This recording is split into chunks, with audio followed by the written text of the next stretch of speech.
Ada. Oke. Bismillahirrahmanirrahim. Assalamualaikum warahmatullahi wabarakatuh. Waalaikumsalam warahmatullahi wabarakatuh.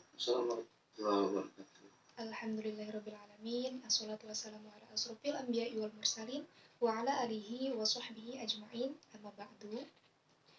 Baik, sebelum kita memulai pembelajaran pada pagi hari ini, alangkah baiknya jikalau kita memulainya dengan membaca doa terlebih dahulu ya. Kepada ketua kelas, dipersilakan untuk memimpin doa terlebih dahulu. Ketua kelasnya siapa? Sandri, Bu. Ya, silakan.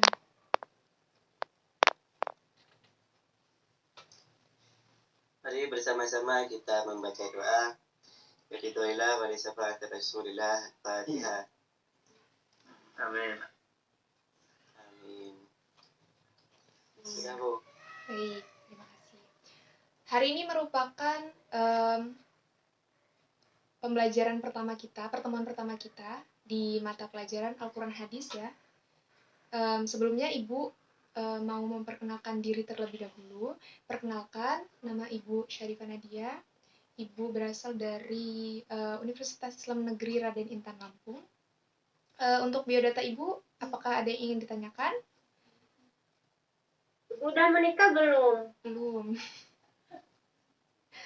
Belum ya. Ada yang lain? Cukup ya? Oke, kalau begitu Ibu akan absen terlebih dahulu. Untuk nama yang Ibu sebut, silahkan bilang hadir ya. Andri Alipia. Hadir. Deta Sari. Deta Sari mana Deta Sari?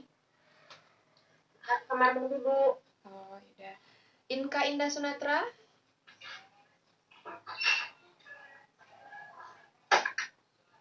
Temenin Deta, Bu. Zaki Cesariando. Maaf, Ibu lagi ke WC, Bu. Lagi di WC semua ya. Novita Laudia. Iya, Bu. Hadir, Bu. Oke, baik. Hadir semua ya. Oke, hari ini kita akan mempelajari materi yang bertema memperindah bacaan Quran dengan tajwid. Nah, dengan judul materi, hukum bacaan nun mati atau tanwin. Sebelum kita masuk ke materi, ada yang tahu nggak sih apa itu ilmu tajwid? Ayo, siapa yang tahu? Apa sih itu ilmu tajwid? Ada yang tahu? Buku bacaannya, Bu. Iya, yang lain? Ada yang tahu lagi ilmu tajwid itu apa sih? Oke, baik. Jadi, tajwid itu menurut bahasa artinya adalah membaguskan ataupun memperindah suatu bacaan. Nah, menurut istilah, tajwid itu adalah membaca huruf-huruf Al-Quran sesuai dengan makharijul huruf dan hukum-hukumnya. Hukum-hukumnya itu apa saja? Ada hukum bacaan ilhar, ada ikhfa, iklab, idgham, dan sebagainya. Nah, hukum kita mempelajari ilmu tajwid itu adalah wajib, sebagaimana Allah Subhanahu wa taala berfirman dalam Quran surah Al-Muzammil ayat 4. A'udzu billahi minasyaitonir rajim. Bismillahirrahmanirrahim. Warattilil Qur'ana tartila. Yang artinya, bacalah Al-Qur'an dengan perlahan-lahan. Artinya di sini adalah kita diseru oleh Allah untuk membaca Al-Quran secara perlahan-lahan, tidak tergesa-gesa dalam membacanya. Tentunya sesuai dengan makharijul huruf dan hukum-hukum bacaannya. Kemudian, apa manfaat atau tujuan kita mempelajari ilmu tajwid? Tujuannya agar menjaga lisan kita agar tidak salah dalam membaca Al-Quran. Kemudian, cukup ya untuk ilmu tajwid, kita masuk ke materi. Materi kita tadi tentang hukum bacaan nun mati atau tanwin. Ada yang tahu pengertian nun mati atau tanwin itu apa sih? Ada yang tahu? Belum. Jadi, pengertian hukum bacaan nun mati atau tanwin itu adalah hukum bacaan yang terjadi apabila terdapat nun mati atau tanwin bertemu dengan salah satu dari huruf hijaiyah. Tanwin itu ada berapa? Ada yang tahu? Tanwin itu ada berapa? Ada apa saja tanwin itu? Ada 3. Ya, apa aja? Cuma tanwin. Terus?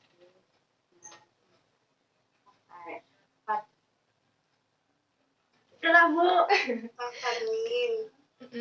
Terus ada apa lagi? Kasroh tain. Ya, sama. Yang ketiga? Oke, jadi tanwin itu cuma ada 3 ya. Ada fathah tain atau fathah tanwin, kemudian ada kasroh tain atau kasroh tanwin, dan yang ketiga ada dhammah tain atau dhammah tanwin. Nah, cara membacanya itu tergantung dengan huruf-huruf yang mengikuti nun mati atau tanwinnya. Nah, untuk lebih jelasnya kita lihat skema hukum bacaan nun mati atau tanwin berikut ini ya. Nah, hukum bacaan nun mati atau tanwin itu terbagi menjadi 4. Yang pertama, ada idhar. Nah, idhar itu apa sih? Idhar itu secara bahasa artinya adalah jelas, terang.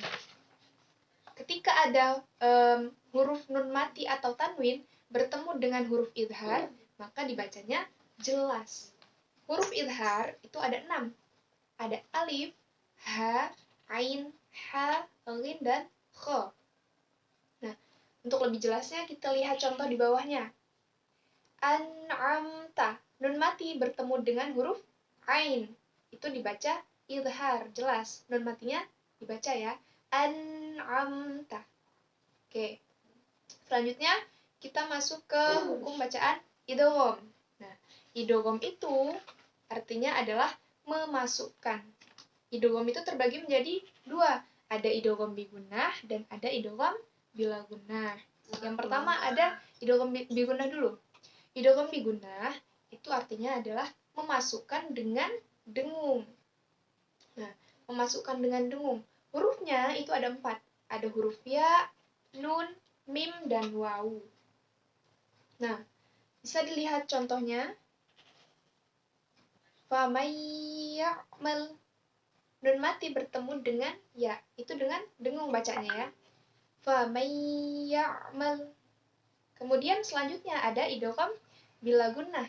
Idgham bila gunnah itu hurufnya ada 2, yaitu lam dan ra. Contohnya la illam, tidak dengan dengung cara membacanya. Jadi ketika ada nun mati bertemu dengan huruf lam dan ra, itu namanya idgham bila gunnah. Cara membacanya yaitu tidak dengan dengung. Nah, kemudian hukum bacaan nun mati atau tanwin selanjutnya yaitu iqlab. Iqlab ini hurufnya cuma ada 1, yaitu huruf ba. Iqlab itu sendiri artinya adalah mengubah bacaan nun mati atau tanwin menjadi huruf mim. Biasanya ciri-ciri dari hukum bacaan iqlab ini di atas huruf ba itu ada huruf mim kecil. Jadi cara membacanya nun mati itu tergantikan oleh huruf ba. Nah, kemudian yang terakhir ada ikhfa. Ikhfa itu artinya adalah samar-samar. Jadi antara idgham dan idhar. Huruf ikhfa itu ada 15. Jadi sisa-sisa dari huruf idhar, idgham, dan iqlab itu masuk ke ikhfa. Hurufnya itu ada ta, tha, jim, dal, zal, zai, sin, shin, shod, do, to, zo, fa, lo, dan kaf. Contohnya bisa dilihat di bawahnya. Dakka, dakka. Ada tanwin bertemu dengan huruf dal. Itu dibaca secara ikhfa, samar-samar. Mungkin sampai sini ada yang ingin ditanyakan? Izin bertanya, Besti. Oh ya, silahkan. Bertanya, Bu. Ya, saudari Inka ya tadi ya? Iya. Iya, silahkan.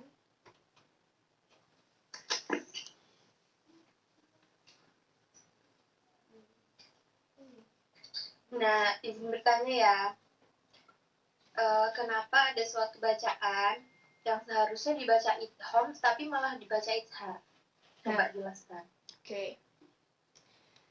Ibu punya contoh ya? Nah, iya. Oke, Ibu punya contoh satu kata yang seharusnya ia dibaca idgham, tetapi ia malah dibaca izhar. Contohnya gini, fit dunya, nun mati bertemu dengan huruf ya, seharusnya itu dibaca secara idgham bi gunnah, tetapi ia malah dibaca izhar. Kenapa? Karena itu merupakan bacaan izhar mutlak. Izhar mutlak itu ada beberapa di dalam Al-Qur'an. Jadi dia dibaca izhar, bukan dibaca idgham. Kenapa? Karena ia terdiri dalam satu kata. Jadi dia nggak boleh dibaca idgham. Kalau idgham itu terdiri dari dua kata, makanya dia dibacanya idgham. Kalau izhar mutlak itu contohnya tadi fit dunya, tidak dibaca idgham, melainkan dibaca izhar mutlak. Izhar mutlak itu kan artinya adalah menjelaskan. Izhar itu kan jelas, sedangkan mutlak itu harus dibaca jelas gitu. Jadi sudah jelas ya, itu adalah bacaan izhar mutlak. Gimana? Saudari Indra, sudah mengerti? Sudah mengerti, Bu Guru. Oke, baik. Yang lain, ada yang ingin ditanyakan lagi? Izin bertanya, Bu Guru. Ya, silahkan. Nah, kan tadi ada idgham bi gunnah. Kadang orang itu susah gitu untuk membaca idgham bi gunnah itu, untuk memasukkan ke dalamnya. Nah, gimana itu caranya ngelatihnya itu biar kita tuh bisa membaca idgham bi gunnah itu yang bagus dan benar gitu. Kadang nih kan ya, contohnya kan di situ kan faman ya'mal gitu kan. Nah, ada orang yang membaca itu faman ya'mal. Nah, itu kan nggak masuk kan bi gunnah. Iya. Nah, kadang dia tuh ngerti tapi dia susah untuk memasukkan gitu. Gimana gitu cara ngelatih? Oke, itu lebih bukan ke memasukkan ya sebenarnya, itu lebih ke cara penekanannya. Karena dalam hukum bacaan idgham itu ciri-cirinya ada tanda tasdid. Tanda tasdid itu kan tujuannya untuk menekan suatu huruf ya. Jadi cara membacanya itu harus ditekan, harus dilatih ya. Harus tahu, kita tuh harus paham apa itu tasdid. Tasdid itu kan gunanya untuk menekan suatu huruf. Famay ya'mal, famay itu harus ditekan, dua ketukan. Gitu, saudari. Deta Sari ya tadi. Ya, terima kasih Bu Guru yang cantik. Oke, yang lain ada yang ingin ditanyakan? Izin bertanya, Ibu. Oke, silahkan. Izin bertanya, Bu. Enak. Kan ikhfa itu samar. Ya. Kenapa dapat dibagi-bagi lagi ikhfanya, Bu, dalam hukum ini? Oke.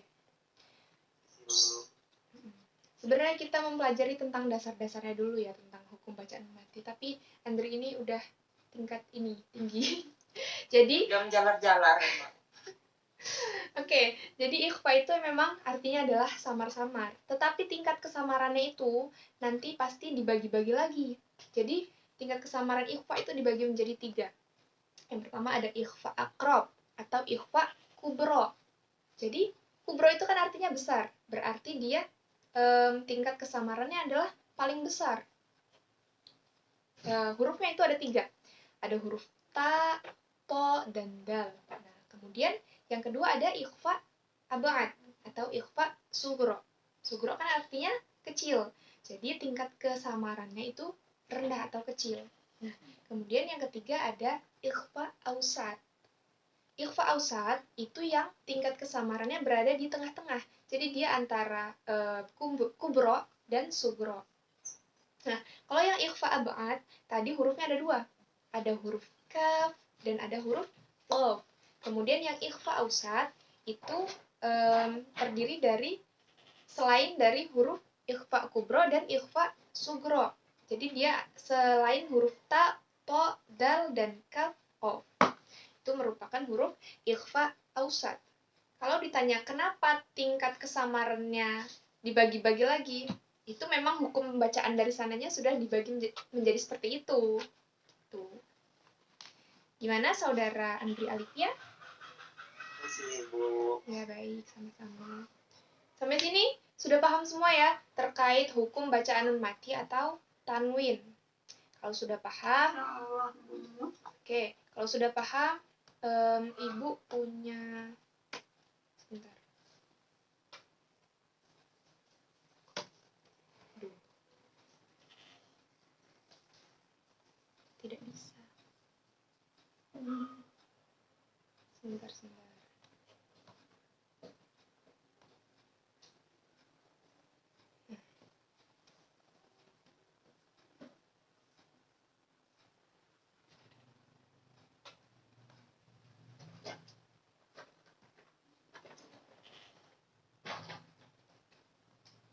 Oke, di sini Ibu punya beberapa kalimat. Punya beberapa kalimat. Silahkan kalian lihat, kalian identifikasi mana saja sih yang termasuk ke dalam hukum bacaan nun mati atau tanwin. Nanti yang sudah bisa itu akan mendapatkan nilai tambah ya. Silakan jika ada yang sudah bisa untuk mengidentifikasi mana sih yang hukum bacaan nun mati, silakan tunjuk tangan. Saya, Bu. Ya baik, Susi, silahkan Susi. Yang nomor 1 ya Sus. Ya. Silakan. Salatihim tahun. Nah itu nun mati ketemu satu. Iya. Punya ikhfa, Bu. Ikhfa tadi artinya apa Sus? Samar kayaknya, Bu. Oh iya betul. Baik. Susi dapat nilai tambah ya. Yang lain? Yang lain? Siapa ini? Ibu. Oke, silahkan Dwi. Yang nomor 2. Nomor 2 yaitu walain ataitah. Itu ada hukum bacaan idhar, yaitu nun mati bertemu dengan alif. Iya. Hukum bacanya idhar yaitu jelas. Iya. Kemudian ada lagi nggak Dwi yang termasuk hukum bacaan nun mati atau tanwin di situ? Ada, Bu. Yang di mana? Punah. Bikulin, Bu. Bikulin ayati. Ya. Terus ada lagi? Punah mim bertasjid. Iya. Udah? Sudah ya? Udah. Oke, baik. Terima kasih Dwi. Kemudian yang ketiga, ada lagi yang bisa mengidentifikasi hukum bacaan nun mati atau tanwin? Ayo, dapat nilai tambah. Tadi sudah Susi, kemudian ada Dwi. Yang lain? Mana ini suaranya? Sudah paham belum?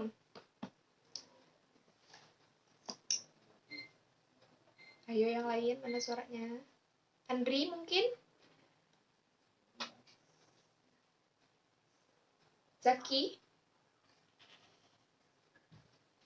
Tapi nomor 3 Bu ya. Iya, silakan. Itu ada di kalimat Rasulun minallah. Iya, apa itu? Terdapat Min bertemu mim. apa? Hukum bacaan apa?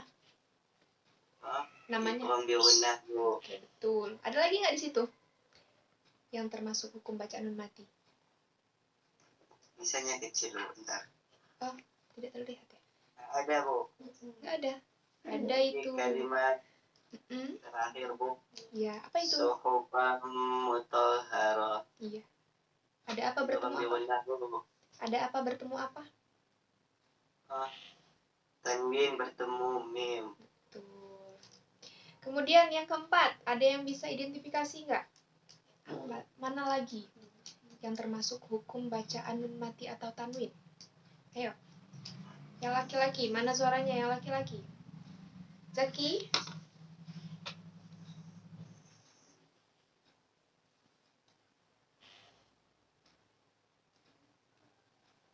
Mana Zaki? Ayo. Yang nomor 4, silahkan diidentifikasi. Mana saja yang termasuk hukum bacaan nun mati atau tanwin? Ayo Zaki, silahkan.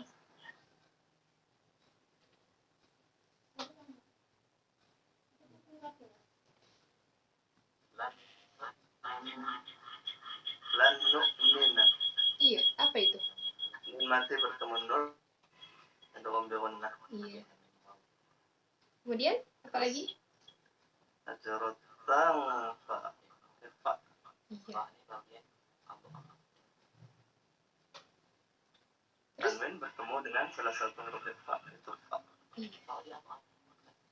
Terus wa'al tuh nun mati bertemu dengan salah satu huruf ikhfa. Iya. Terus tal tuh nun mati bertemu dengan salah satu huruf ikhfa yaitu zo. Sudah, Bu. Oke, baik. Terima kasih, Zaki. Oke, yang terakhir, nomor 5. Ada yang tahu? Edo, Bu. Oke, silakan, Rido. Maaf, Ibu masih kurang paham, Bu. Kurang paham di bagian mana, dong? Bisa yang lain aja, Bu. Oke, kalau kurang paham bisa ditanyakan ya. Apa-apa yang belum paham, silakan ditanyakan. Oke. Nomor 5, siapa yang mau jawab? Ayo, siapa yang mau identifikasi? Mungkin yang perempuan, Deta Sari?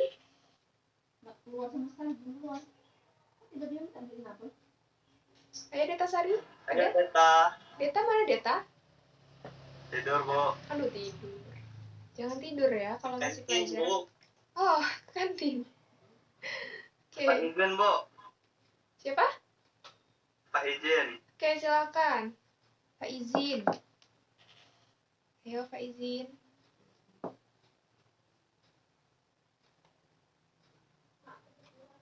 Itu sorry kerja, Bu. Tadi habis kamar mandi. Oh. Oh iya, baru mandi. Rasanya itu, Bu, saya lihat dari kantin. Oke, Deta Sari, silahkan identifikasi yang nomor 5. Yang terkait dengan hukum bacaan nun mati itu yang mana saja? Yang termasuk hukum bacaan nun mati. Silahkan identifikasi. Oh, bismillahirrahmanirrahim. Kalau salah maaf ya, Bu ya. Ayo, ayo. Huwallazi khalaqakum min tini. Nah, ini mim mati bertemu dengan mim. Itu idgham mimi. Ulang. Terus nun mati Ulang. Jangan buru-buru. Diulang. Nun mati bertemu dengan huruf apa tadi?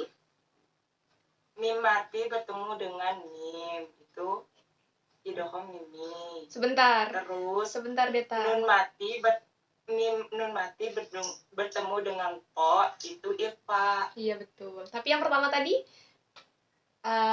saudari Deta tadi bilang mim mati bertemu dengan huruf mim. Sedangkan kita sekarang sedang belajar nun mati ya, bukan mim mati. Kita sekarang lagi belajar materi hukum bacaan nun mati atau tanwin. Oke, apa dilanjut. Nun mati bertemu dengan huruf apa, Ta? Lanjut. Iya, dilanjut. Tadi nun mati bertemu dengan huruf to ya. Apa itu? Namanya hukum bacaan. Iya, betul. Terus lanjut. Ada apa lagi? Terus. Ada apa lagi di situ?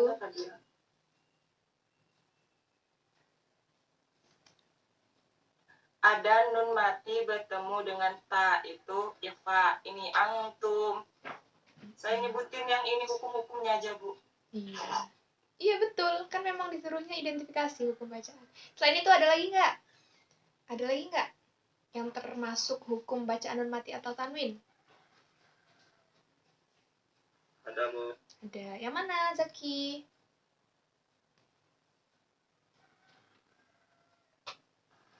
Ajanan itu, Bu. Di depannya ada huruf waw. Iya, betul. Itu termasuk ke dalam hukum bacaan nun mati yang idgham. Kemudian ada lagi yang nil summa itu tanwin, kasroh tanwin bertemu dengan huruf sa. Itu termasuk ke bacaan idgham. Sampai sini sudah cukup jelas ya mengenai hukum bacaan nun mati atau tanwin. Jadi, hukum bacaan nun mati itu terbagi menjadi 4. Yaitu ada izhar yang artinya jelas atau terang, kemudian ada idgham yaitu artinya adalah memasukkan, kemudian ada iklab itu adalah mengganti nun mati menjadi huruf mim, kemudian ikhfa yang artinya adalah samar-samar. Nah, mungkin cukup sekian ya untuk hari ini. Untuk tugas di rumah silahkan buka halaman 18, silahkan dikerjakan, nanti minggu depan kita koreksi bersama-sama ya. Mungkin cukup sekian untuk pelajaran hari ini. Mohon maaf apabila terdapat kesalahan, baik dalam kata maupun ucapan. Pada Allah Ibu mohon ampun. Mari kita akhiri pembelajaran pada hari ini dengan berdoa. Silahkan ketua kelas dipimpin doa.